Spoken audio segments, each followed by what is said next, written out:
ஓம் நம சிவாய.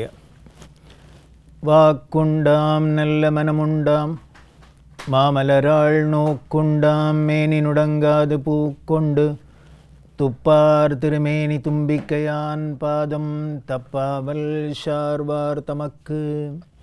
அரண்நாமம் 1000 சிவபெருமான் இன்பமே வடிவானவர், இன்னும் எல்லாருக்கும் கர்ம பலனை அளிக்கக்கூடியவர் அப்படிங்கிறதெல்லாம் பார்த்தோம்.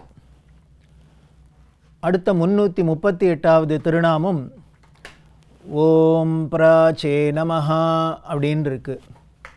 இதோட பொருள் என்ன அப்படின்னா, அனைவருக்கும் எல்லாத்துக்கும் முற்பட்டவர் அப்படின்னு அர்த்தம். முன்னை பழம்பொருட்கும் முன்னை பழம்பொருளே பின்னை புதுமைக்கும் பேற்றுமை பெற்றியனே அப்படின்னு மணிவாசக பெருமான் சிவபெருமான சொல்றது. இருக்கிறதுலே பழசுக்கெல்லாம் பழசு நீந்தான். அப்போ பழசுக்கெல்லாம் பழசு அப்படின்னாக்க அப்போ புதுசை பற்றி அதுக்கு ஒன்றும் தெரியாதா அப்படின்னா என்னென்ன, பின்னை புதுமைக்கும் பேற்றுமை பெற்றியனே அப்படிங்கிற. பழசுக்கெல்லாம் பழசாக இருக்க, புதுசுக்கெல்லாம் புதுசாகவும் இருக்குது அப்படின்னா முக்காலத்துலேயும் இருக்கிறதுன்னு அர்த்தம். ஏதோ முன்னால் கடந்த காலத்துலேயும் இருந்தது, இப்போது நிகழ்காலத்திலையும் இருக்குது, வருங்காலத்திலையும் இருக்கும். ஆனால் அப்படி முக்காலத்திலையும் இருக்கக்கூடியது என்ன அப்படின்னர், எல்லாத்துக்கும் முற்பட்டதாக இருக்கிறதுனால அதுதான் ஆதி அப்படின்னு சொல்லுமே, அதுதான் ஆரம்பமாக இருக்கிறதுனால பிராச்சே நமஹா அப்படின்னு சொல்கிறது.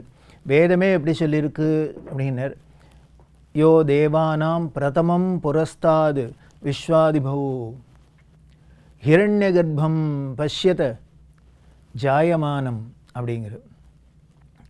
அதாவது எவர் தேவர்களுக்குள்ளெல்லாம் முதன்மையானவரோ, உலகம் அனைத்துக்கும் மேம்பட்டவரோ, பிரம்மா பிறந்ததையே பார்த்தவரோ, அப்பேற்பட்ட ருத்ரன் அப்படின்னு வேதம் சொல்கிறது. மகாநாராயண உபனிஷத்து அப்படி தான் சொல்கிறது. அதனால் எல்லாத்துக்கும் ஆதியாக அது இருக்கிறதுனால அது பிராச்சே நமஹா அப்படிங்கிற திருநாமத்தினால அவரை வழிபடுறாப்பில் இருக்குது. அப்படி எல்லாத்துக்கும் முற்பட்டதாக இருக்கிறது எப்படி இருக்குது? 339 சொல்கிறது ஓம் தக்ஷிணாய நமஹா அப்படின்னு சொல்லியிருக்கு. தக்ஷிணாய நமஹா அப்படின்னா மூலகத்தையும் ஆள்ற வலிமை உடையவர், வல்லவர் அப்படின்னு அர்த்தம். இங்கே அழகாக வார்த்தை ரொம்ப அழகாக சொல்லியிருக்கு. பிராச்சே நமஹா தக்ஷிணாய நமஹா அப்படின்னு இந்த திசைகளை குறிக்கிறதுக்கும் இந்த வார்த்தை சொல்லப்படுறது ஜென்ரலாக. ஆனால் இதோட விசேஷமான பொருளில் தான் நம்ம இப்போ பார்க்குறோம்.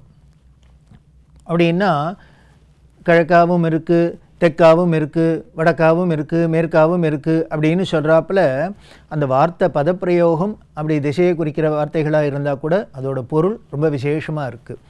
இப்படி அனைத்துக்கும் முற்பட்டது எப்படி இருக்குன்னர், மூவுலகையும் இன்னும் மூவுலகம் என்ன எல்லாத்தையும் ஆளக்கூடிய வல்லமை படைத்தவராக இருக்குது அப்படின்னு தெரியறது.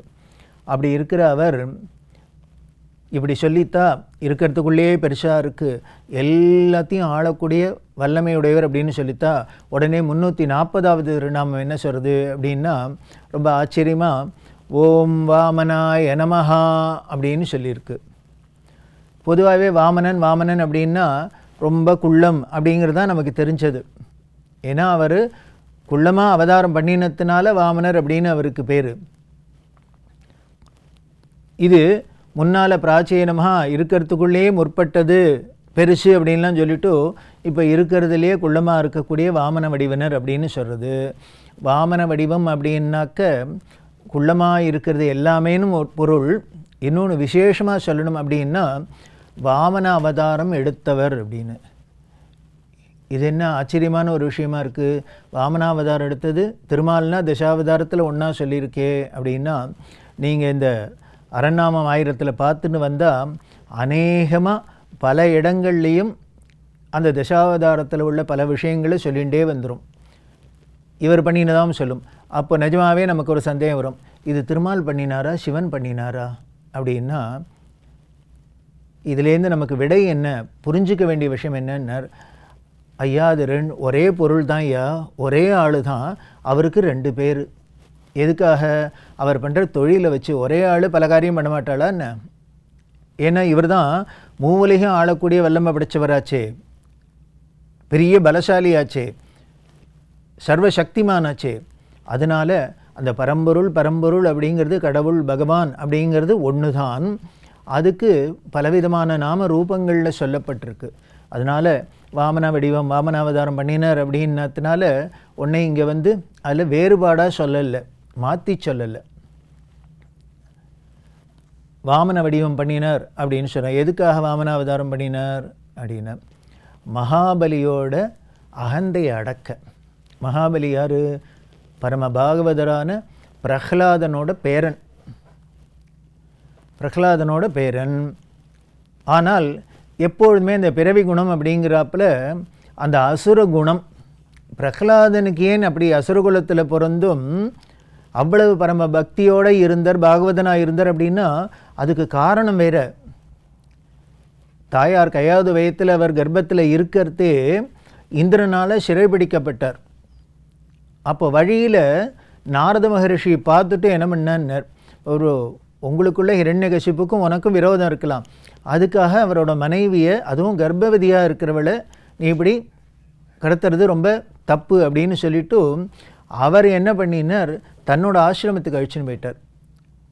ஹிரண்யகசிப்புக்காக பயந்துன்னு இந்திரன் என்ன பண்ணான்னு, இல்லை ஒரு ஹிரண்யகசிப்பையே தாங்க முடியல, இனிமேல் அவனோட பிள்ளை பிறந்ததுன்னாக்க அது தாய் 8 அடி பாஞ்சா குட்டி 16 அடி பாயுங்கிறப்பில் அதை விட கொடுமையாக்காரனாக இருந்தால் நாங்கள்லாம் எப்படி பிழைக்கிறது, அதனால் இது அப்படி ஆகப்படாதுங்கிறதுக்காக நான் பண்ணுறேன்னு உடனே சொன்னார் நாரதர். அப்படிலாம் அதுக்காக நீ தப்பான வழியில் போகக்கூடாது, நான் பார்த்துக்கிறேன் அப்படின்ட்டு தன்னோட ஆசிரமத்தில் கொண்டு வச்சிருந்தார்.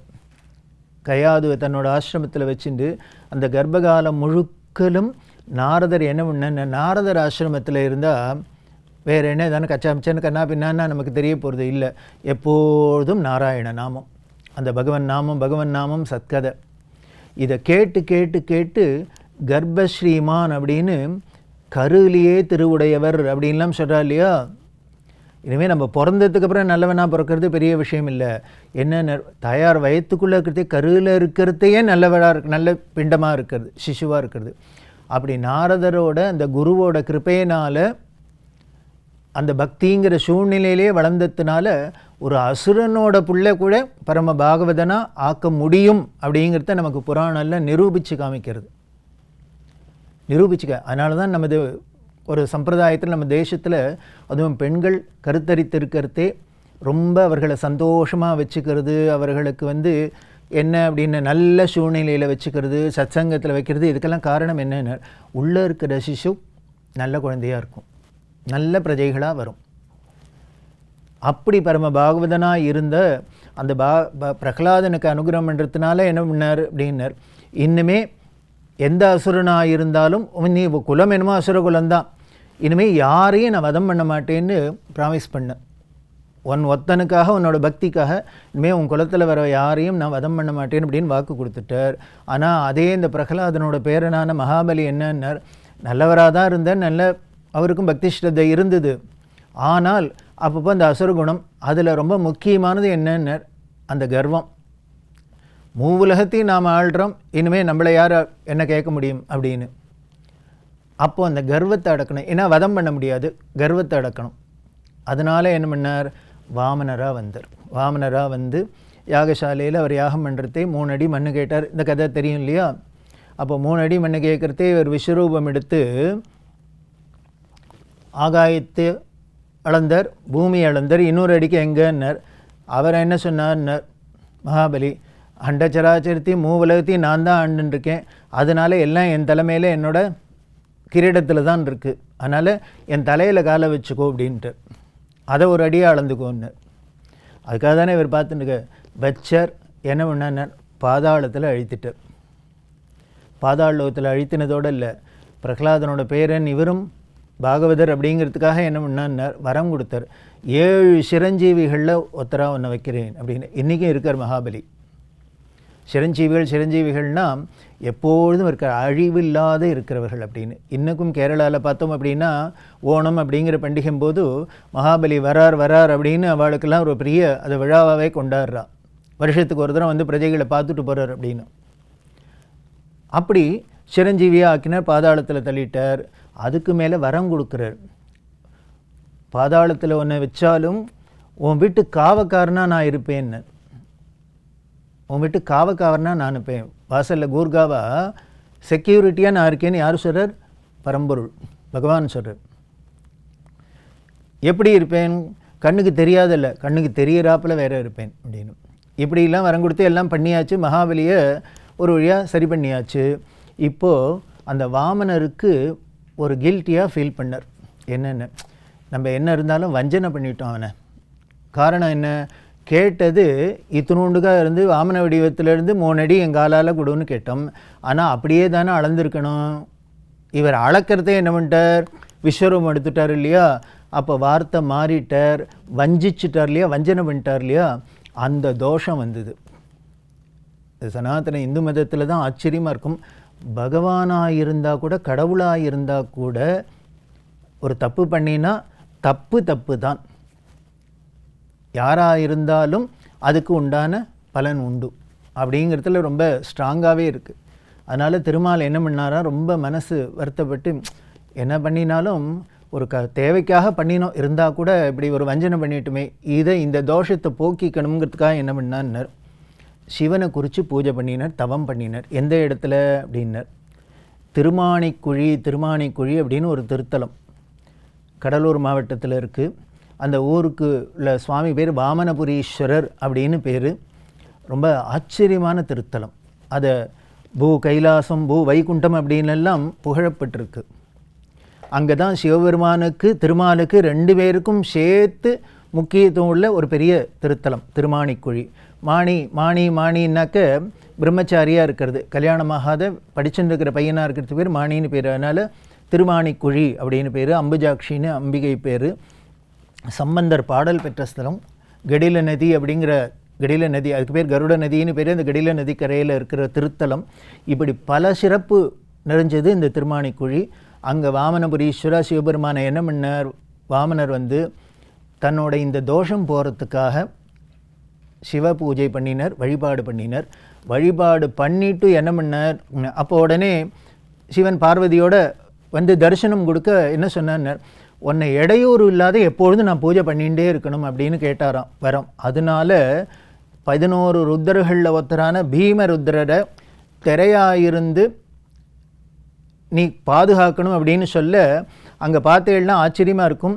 உள்ளுக்குள்ளே மூலஸ்தானத்தில் சுவாமி இருப்பார். திரை போட்டிருக்கோம் எப்பொழுதும். அந்த பீமருத்ர வரைஞ்ச திரை போட்டிருக்கோம். அவருக்கு தான் முதல் பூஜை எல்லாம். அடியார்கள்லாம் போனால் எப்படி பார்க்குறதுன்னா, ஒரு லேசாக திறந்து காமிப்பா, உடனே மூடிடுவா. ஏன்னர் அங்கே வாமனர் தியானம் பண்ணின்னு இருக்கார், பூஜை பண்ணின்னு இருக்கார். உள்ளுக்குள்ளே அங்கே தனியாக பள்ளியறை வேறு கிடையாது. சிவனும் பார்வதியும் இணைஞ்சு இருக்கா. அதனால் இவாளோட ப்ரைவசிக்கு எந்த ஒரு இடைஞ்சலும் இருக்கக்கூடாது, யாரும் இருக்கக்கூடாதுங்கிறதுக்காக பீமருத்ர தரையாக இருக்கார். இப்படி பல அதிசயங்கள் நிறைஞ்ச ஒரு க்ஷேத்திரம்தான் திருமாணிக்குழி அப்படிங்கிறது. அதனால் அந்த வாமனராக வந்தவரும் இவர் தான், கர்வத்தை அடக்கினரும் இவர் தான்.